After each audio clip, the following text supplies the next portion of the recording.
So good morning and welcome to today's Peer Genius Innovation Lab. My name is Sarah Potter and I'm your host for today's webinar. Thank you very much for joining us. We're going to be here for the next hour. This is your hour, so do put your questions into the chat box to Alex Hattingh, which is our guest speaker this morning. So just some more housekeeping. If you can pop yourselves on mute, that would be really helpful.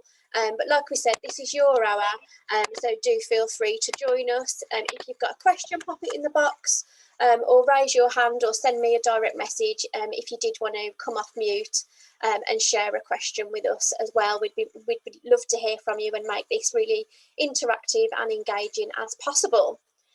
Like I said, it's been recorded, so you'll receive a copy of this recording after the event. And I'm going to hand over to Alex now, who's going to do a brief introduction on herself. So Alex, can you give us a bit of an introduction to who you are and your career to date as the Chief People Officer at Employment Hero, please? Absolutely, Sarah, and good morning to everybody. So I'm the Chief People Officer for Employment Hero, and our mission is to make employment easier and more valuable for everyone.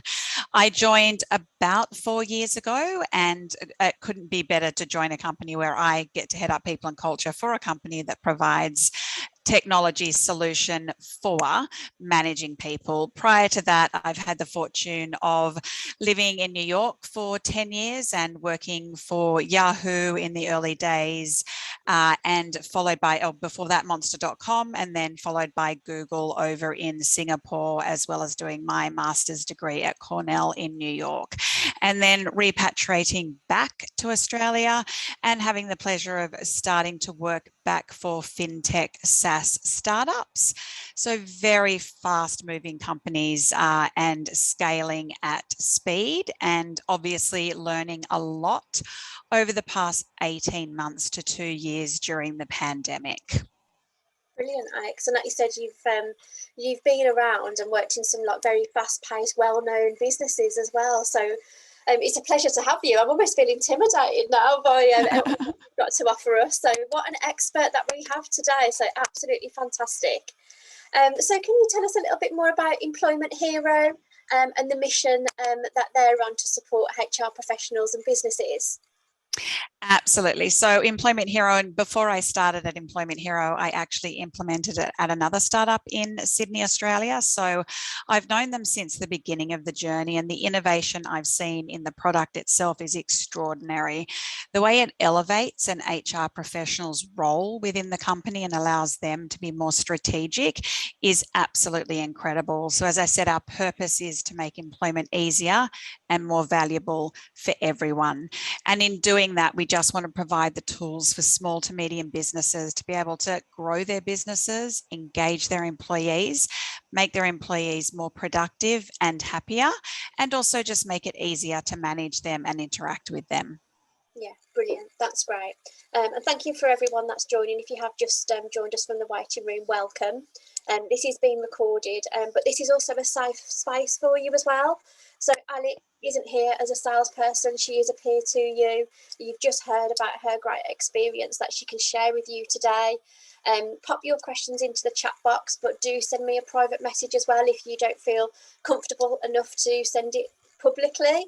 I'm more than happy to put it to Alex throughout and get your questions answered. So really do lean on us, and Alex is the expert today to get what you need, and that support. And like you said, it's about making our roles more strategic, adding more value. And then again, that will help your well-being, your resilience and your job satisfaction as well. So do use this hour to get out of it as much as you need as well. And lean on the peers as well. So if anyone else has got any other opinions, if you've heard of Employment Hero or have any challenges, we'd love to hear from you this morning. So I'm going to hand back to Alex then, and she's got a presentation that she's prepared for us, so I'm really excited to see that. I'll be putting some questions to her along the way as well, so I'll keep an eye on that chat box. And we'll have some pauses as well, so Alex can take a break and have a drink as well, so that we can answer your questions throughout. So I hope that you relax and make the most of this time. And over to you, Alex.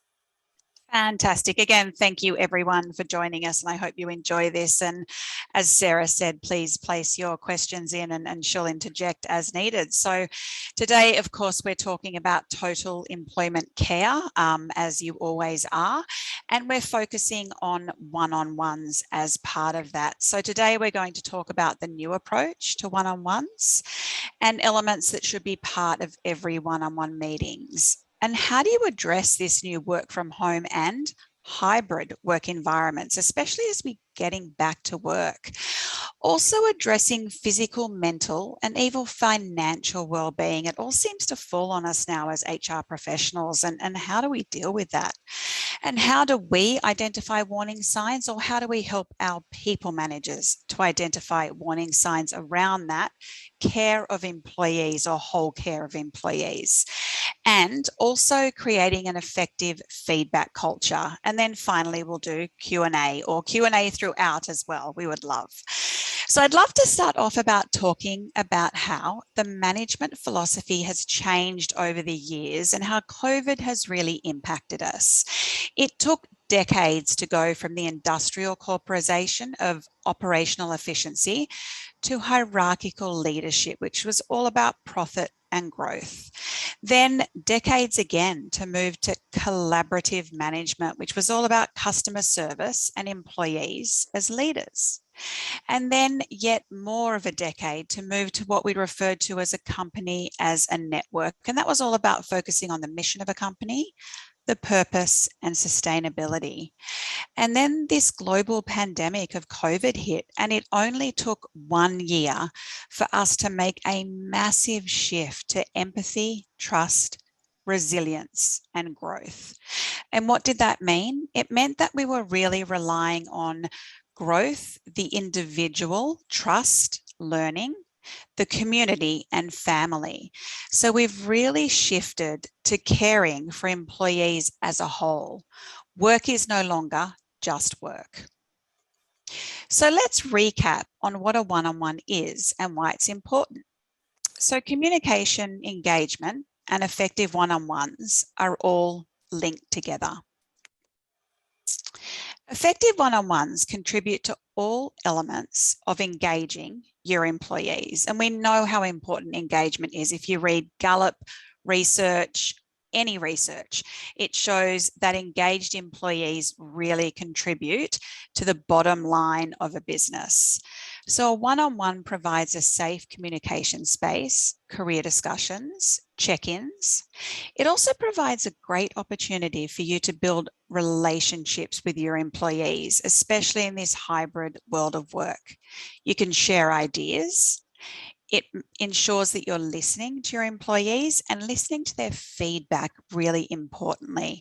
And again, going back to all of that research, I'm sure you all know it as professionals that engaged people do their best work. So what is a one-on-one for those who don't know? It's a scheduled meeting in your calendar, but more importantly, in your mind map for an open-ended and anticipated conversation between a manager and an employee. So it's not like a status report or a tactical meeting. It's a place for coaching, mentorship, giving context, or even allowing your employee to vent.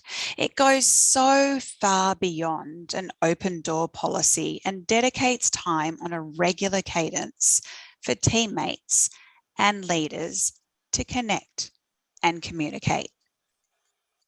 So how do you make a one-on-one effective? Because a lot of us don't know how, especially if you're new to being a people manager, or if you're in an HR role and you join a company and managers have not had one-on-ones as part of their regular cadence.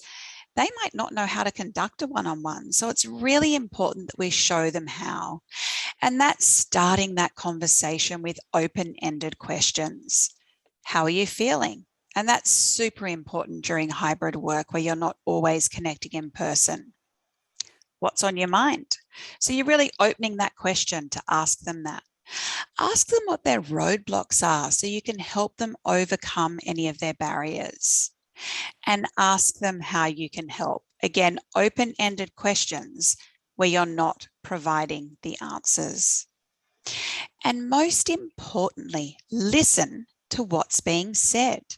It is such an important aspect to try and put all the distractions aside and listen and make your employees feel empowered.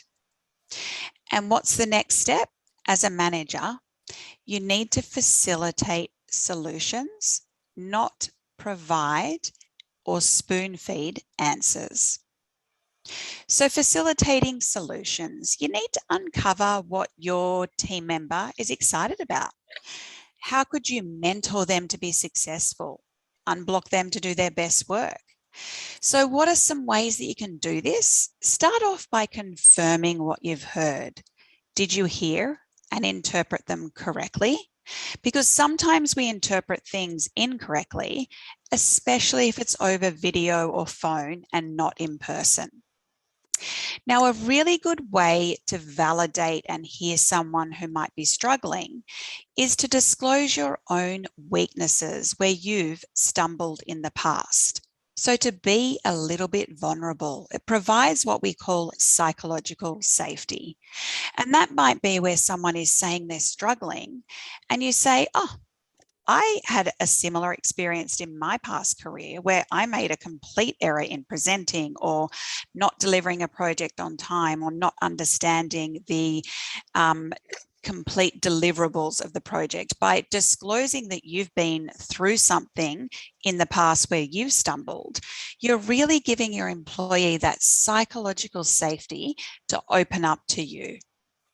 Now, always be unconditionally on their side, especially if you're giving them pretty constructive feedback. So if you're about to give them some constructive feedback about, let's say, a presentation that they've done, you want to be on their side. I've been there before, or, I've got some feedback to give you. You might not take this well, so I'm just letting you know that it's going to be constructive feedback and it's an opportunity for you to grow. And always remember to respect them as a person, not just a performer of tasks. And one of my best pieces of advice for this is try and treat them as a peer. So when you're talking to them during a one-on-one, try and think about your employee as a peer as you talk to them. It will really help to build your relationship to be strong. Now, what if you're not a manager, or if you are a manager, you also have a manager? So how do you best leverage your one-on-one? So remember, it's a time to express what's on your mind. It's also a great time to brainstorm ideas and communicate your future goals. So use your time wisely. So set aside some time prior to the meeting so you can actually document what you want to talk about. Are you feeling frustrated, overwhelmed, or are you actually super excited? Remain open to discussing what's really on your mind. So if you're going through a hard time, be it personal or work, or you're experiencing barriers, be prepared to be vulnerable yourself and open that conversation with your manager. It will build rapport, a relationship, and they will help to coach you through barriers that you're experiencing. And ask for what you want in really simple terms, because interpretation is one of its own. So if you want something, ask for it, and even follow up in an email or whatever shared documentation you're using following the meeting. So a general guide to making sure one-on-ones are effective is to set aside the regular time, so the cadence. Have that weekly time booked in your calendar and again in your mind map for that one-on-one. And if you have to move it, it's fine. Just make sure if you cancel, you rebook the meeting at the exact same time that you cancel, meaning that your employee feels valued. They understand that you have a priority that's jumped up in front of them, but you're rescheduling at the same time. Go in prepared. So look at your notes from the last one-on-one. What is your employee needing? Or is there feedback from the last week that you want to give them on a project, a deliverable? Perhaps it's their behavior in a meeting. Just some feedback that you might be wanting to give them. Check in on them. Make sure they're doing okay. Engagement is so vital, especially with what we've been through over the last 2 years. Ask them how they're doing. One of the questions we ask at Employment Hero is, how are you feeling on a scale of 1 to 10? And sometimes personal things play into that, and that's fine because we live a very integrated life these days. So if something personal is flipping in there, have a chat about that as well. And if someone says they're feeling a 5 out of 10, there's a concern. You need to be saying, okay, Alex, you're only a 5. Let's delve into that. Is it work? Is it personal? Where can I help? Also engage. So prepare and structure the meeting. Have regular questions that you ask and try and have a template for those questions. Now, going back to facilitating solutions, you're not there to give solutions to your employees. You're not coaching them or helping them grow if you spit answers at them and tell them how to do things. Try and coach them through how they can get to their own solution. What are some ways you could approach this, Sarah? Could you approach it in a different way? Well, if there's a barrier with this person, how might you influence them? If you feel like the project's moving nowhere, how do you think we can get there together? And try to look forward, not back. So set goals for the next week if you're having a weekly one-on-one the next month, and most definitely quarterly goals. It means you're always looking forward. So while giving feedback during that session on the past, you're also wanting to look forward. For example, if you're giving feedback on, Sarah, you spoke too much in that team meeting and you spoke over other team members, what I expect of you at next week's team meeting is to take a bit of a step back and listen to people a bit more. So how do we manage one-on-ones?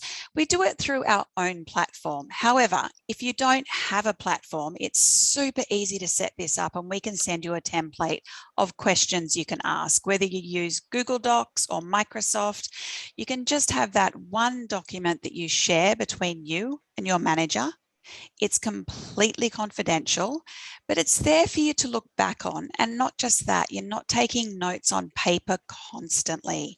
You've got somewhere during the week to kind of go, oh, I feel really proud of that. I'm going to throw that in my one-on-one notes. Oh, I'm experiencing a barrier with this particular person. I'm going to throw that in my one-on-one note documents. Or I think I want to work on this in terms of my career development because I've really struggled this week. So I'm going to put that in my one-on-one document. And it's just that one place where you're keeping those notes and they're all there so that if you have quarterly reviews, you've got an easy place to go back to and see all of your notes.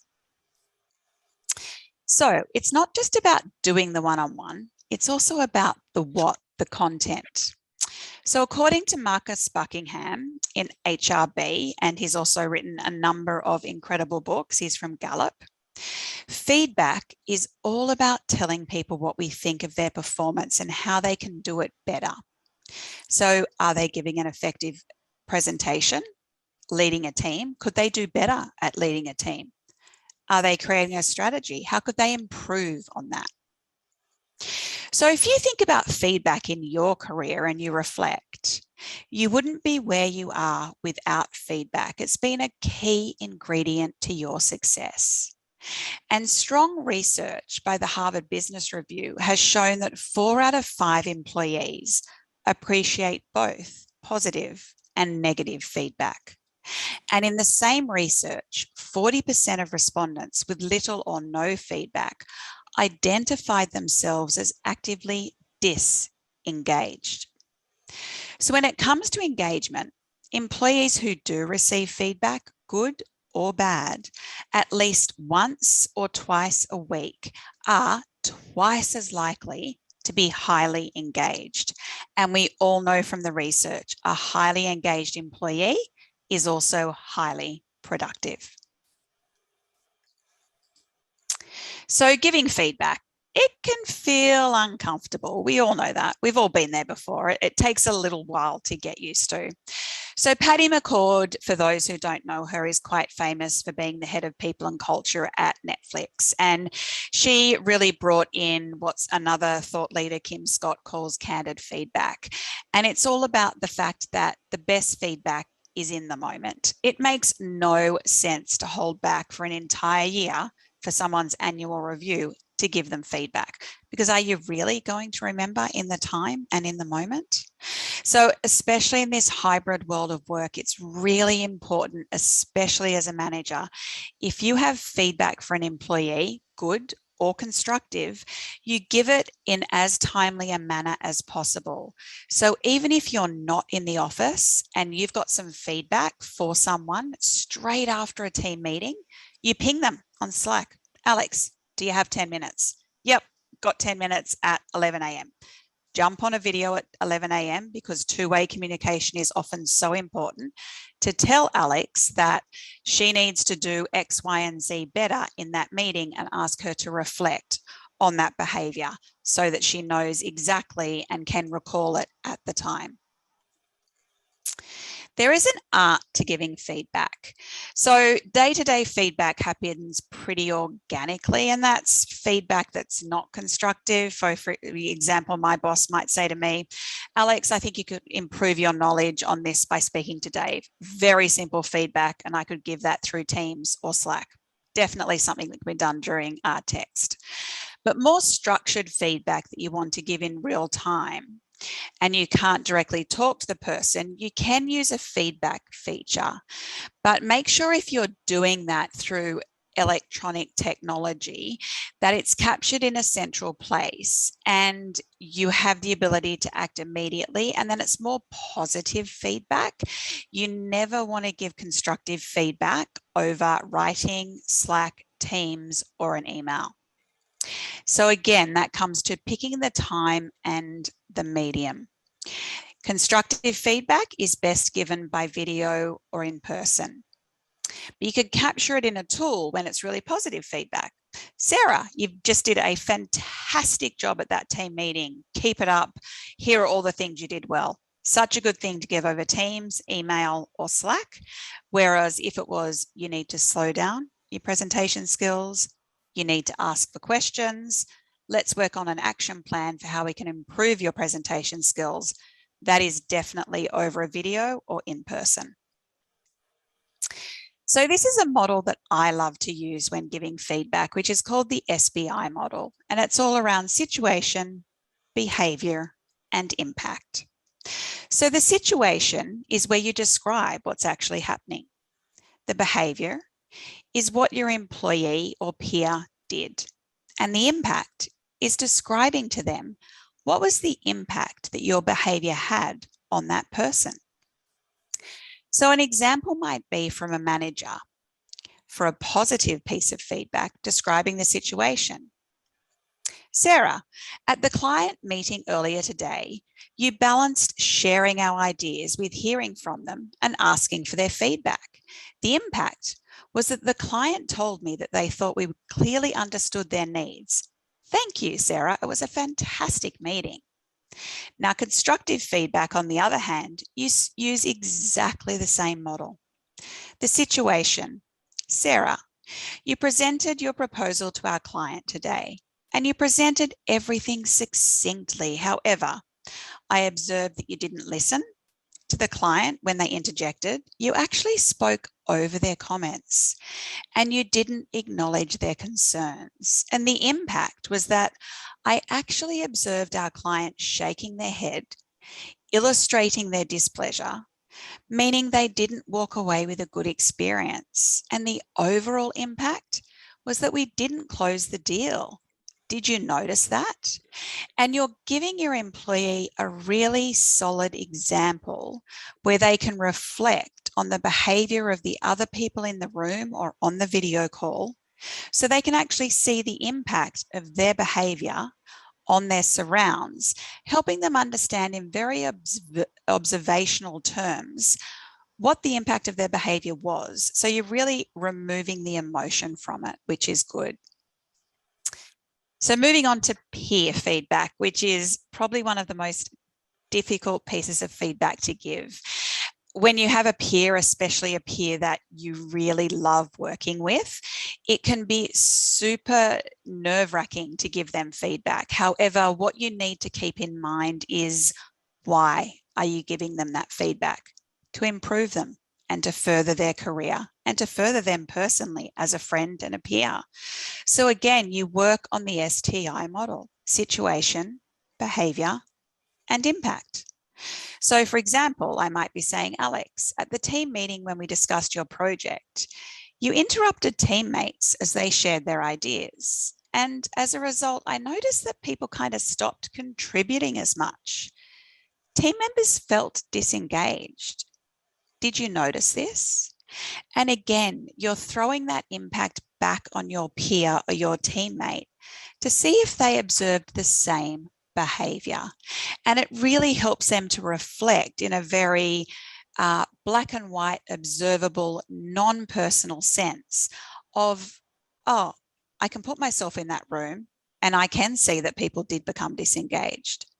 Now, when giving interpersonal feedback to peers or teammates, it's really important that you follow up with what you need or you want, because sometimes you're not their manager and they can be, I get that. I totally can see where you're coming from. However, I'm not sure where to improve or what you expect.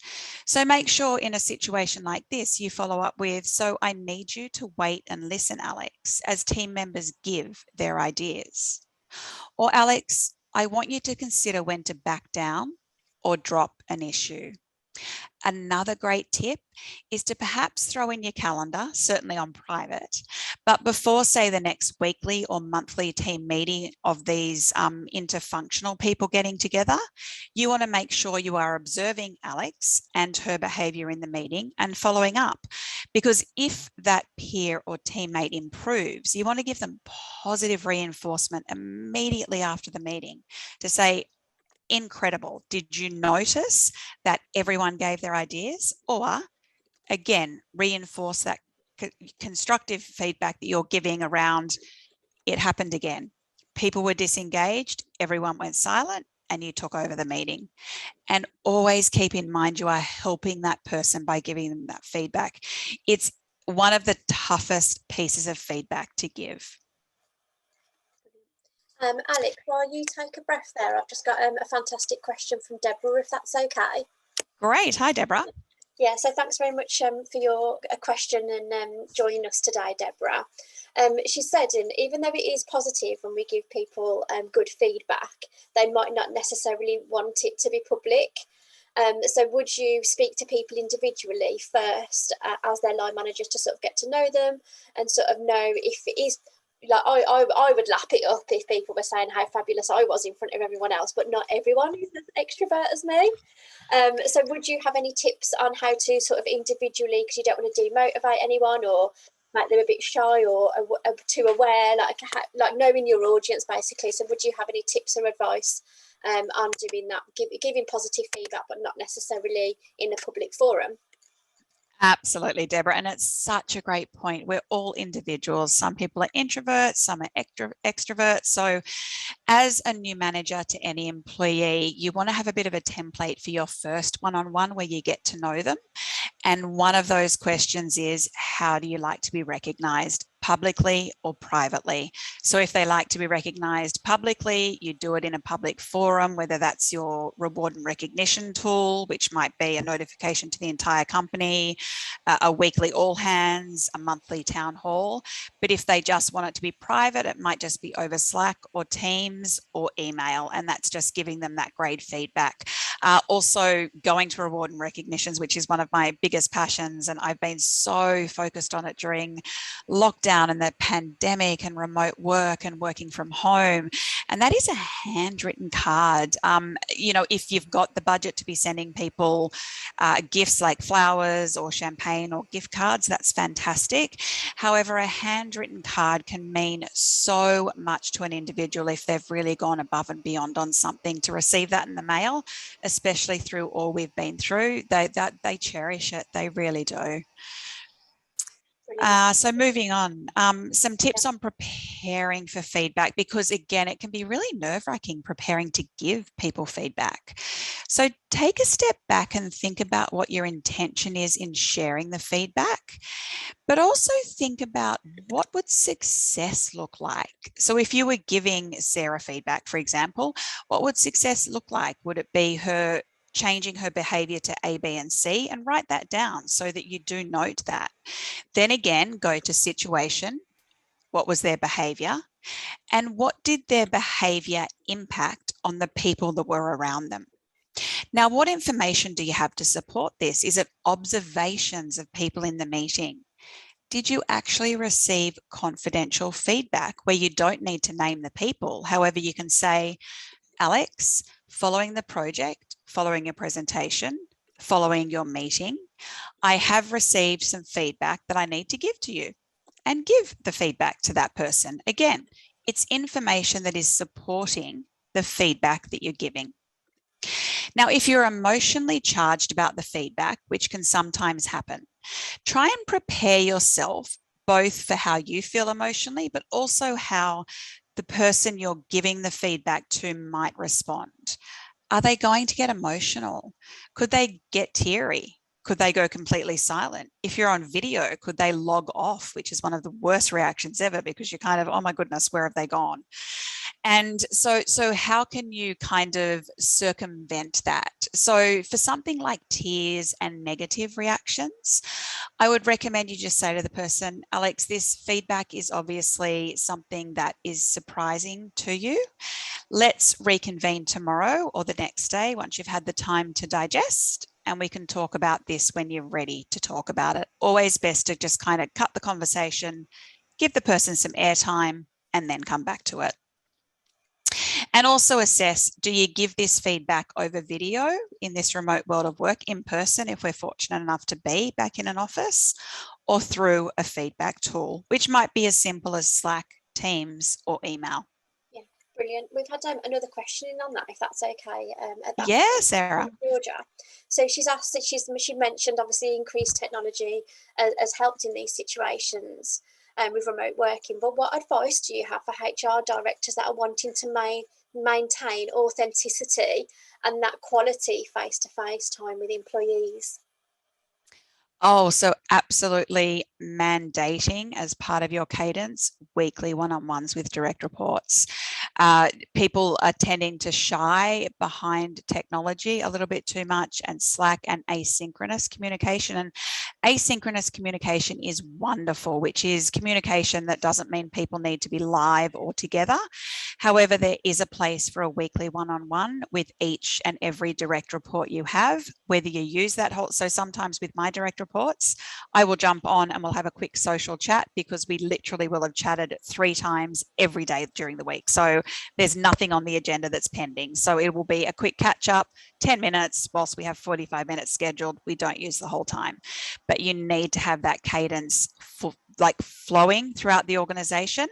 And holding managers accountable is really important, but also empowering employees. So if across the organization, everyone knows that a weekly one-on-one is part of your cadence as an organization, if a new employee joins and that's not in their calendar, you're empowering them to actually book a one-on-one with their manager on a weekly basis, because, oh, I heard that's part of the regular cadence of the company. So I'm going to book in a weekly half an hour or 45-minute one-on-one with you, because I understand you've been busy and you haven't gotten around to it. It's super important, and it really helps to build that relationship, especially as it pertains to feedback. Yeah, and I think the whole point of this is that it's meaningful as well. Yeah. And the authenticity of like the manager almost like having the confidence that yes, it's not face to face, but it's as best as we can do. And actually, there's some great tools that we can use online. So giving them the competence and confidence to be able to still have those really great conversations.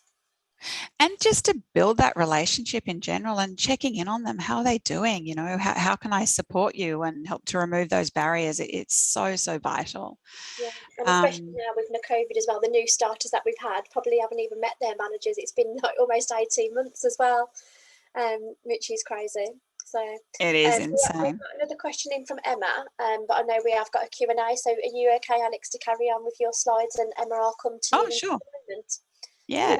Thank you very much. So this is an example of how we give feedback through our own tool at Employment Hero. However, this is positive feedback. So I would always recommend assessing the medium that you give feedback through. So if it's constructive feedback, most definitely video or in person, not even over the phone. So how can you mix up your one-on-ones? Because sometimes they can get a bit bland. So you have the cadence there, but build in some flexibility. So you might choose a coaching session once a month. So your one-on-one once a month is dedicated completely to coaching, and it's all about your employee's agenda. At the end of the quarter, it might be dedicated to setting quarterly goals, and have a dedicated one-on-one to talk about career development and building skills, potentially every quarter.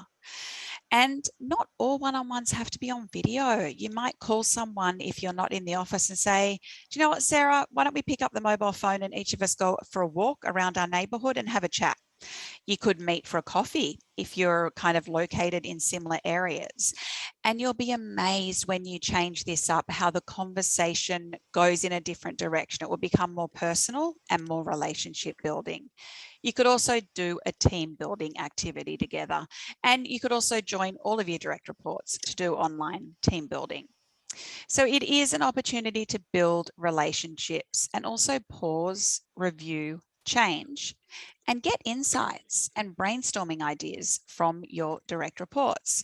Sometimes you don't necessarily have that time to breathe and say, you know what, Sarah, what do you think about the projects that are going on at the moment? What feedback do you have for senior leadership and management? How can I do better as a manager? Always asking employees for feedback is really important. Skip level one-on-ones. So this is something I recommend highly during the remote world of work and hybrid world of work. Why?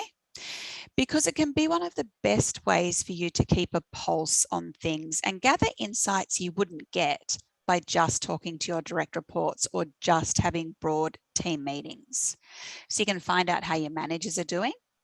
You can get feedback and insights from employees that might be talking to customers where you and your managers aren't talking directly to customers. You can build trust with those lower in the organisation. You can also learn when there could be dysfunction or insufficient communication.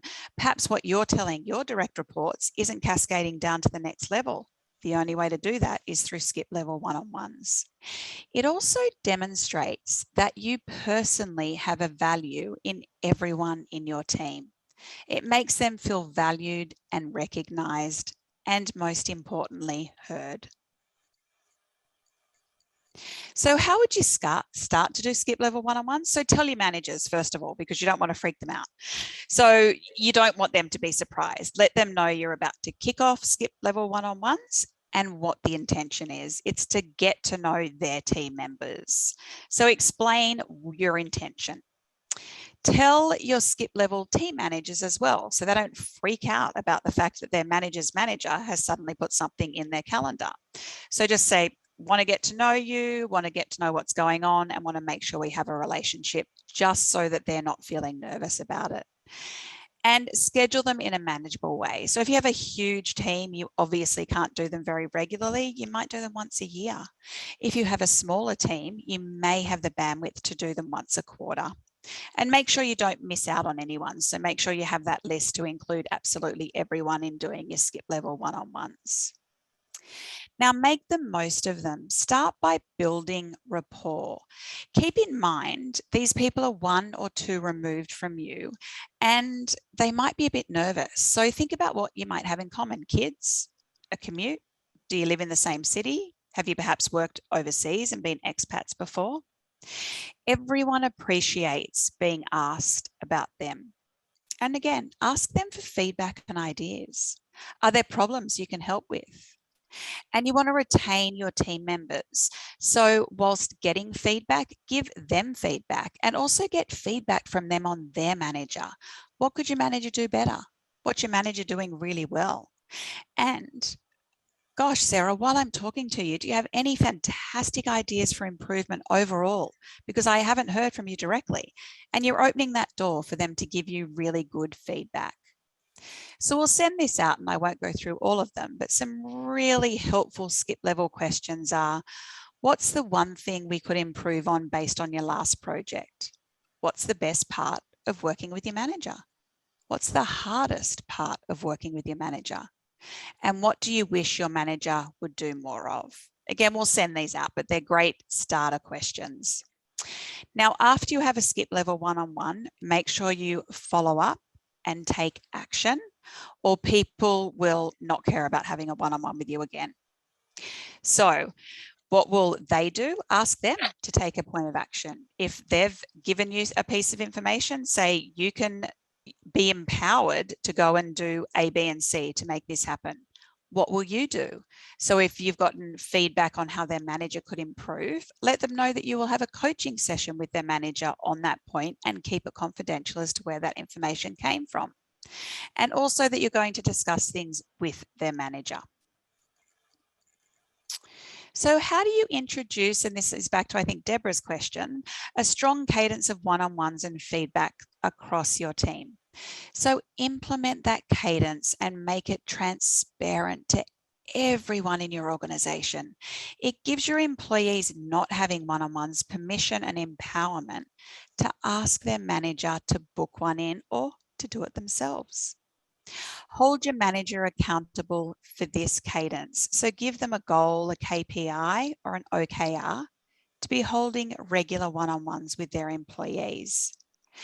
And give your managers their call to action with research and feedback on one-on-ones. So if you can show them that engaged employees are happier and more productive, and that one-on-ones contribute to this, it will really help to give them that call to action to introduce regular one-on-ones.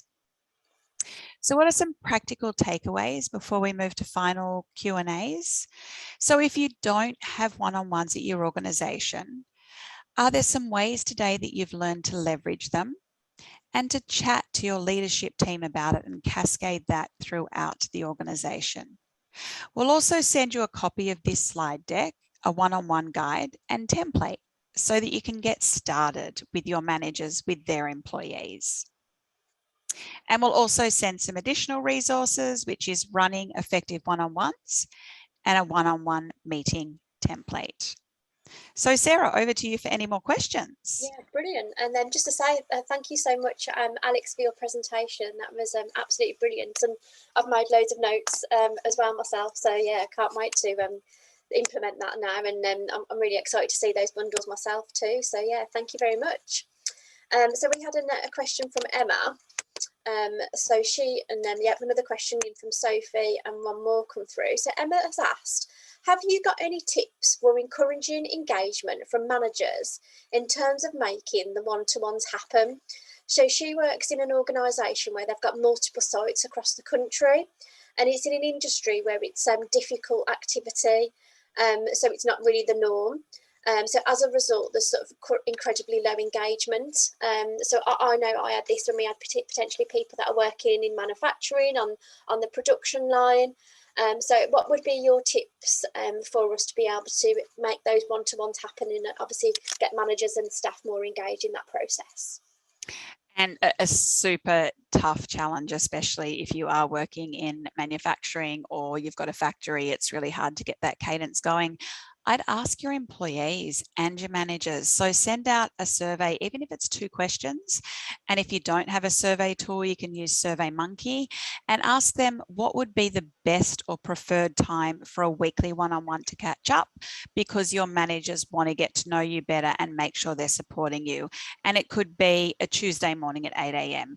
You will find some regularity between it, or task your managers to ask their employees when the best time to do it is, and you will find there is a good time, and you'll start to see throughout the organisation, even if there's a low uptake, people start to talk, and they will start to talk and saying, oh, I know I'm meeting with my manager every single week for a half-hour chat, and it's just been phenomenal. Even though I'm on the road or I'm in the factory and they're in the office, it's been really, really changing to my career and my happiness. So definitely asking people is the most important thing. Try and fit in with their schedule. Yeah, brilliant. And Sophie as well sort of agreed with Emma's sort of question and just said, like, if you got anything, tips that you can give us about when managers or employees say they're too busy to hold them once a week. So is there a sort of anything else that you'd say that, and obviously that if they don't see the value in it as well, sort of how would we overcome that? Yeah, again, going back to the statistics, and certainly if you look at Gallup or any of those tools, Harvard Business Review, the statistics around one-on-ones and employee engagement are absolutely huge. And just tell a manager to try it for a month. They will find that they are solving so many more issues and that they're engaging their employees and empowering them to really start to solve things themselves. And their job then becomes a lot easier. So, wow, I don't have the time to do one-on-ones. And then all of a sudden I'm doing them and I have all this time to deep think, to work on strategic projects, to do all sorts of other things because I am engaging and investing that time to help my employees, to coach them, to empower them and help them get to the next level. Yeah, brilliant. That's great. And we have had some people give you some really great feedback. So thank you so much, Alex. So we've had Sean, Lisa and Deborah say, thank you so much. It's been really useful. It's superb. And it was a fantastic presentation. Alex, did you want to pop your LinkedIn connection into the chat box as well and people can connect with you? And I've got a question from Deborah as well, so I'll just come to that. So thank you, Deborah, for saying it was an excellent presentation. So from experience and delivering hard feedback, she's found it useful to first ask the employee how they felt it went before saying, what do you think? And they often see it and say it, and it makes it easier to move on to the next steps and address it. So have you got anything to build on that? I think that's an absolutely great point. So thank you very much for sharing that with everyone, Deborah. Yeah, Deborah, thank you. It is a fantastic point.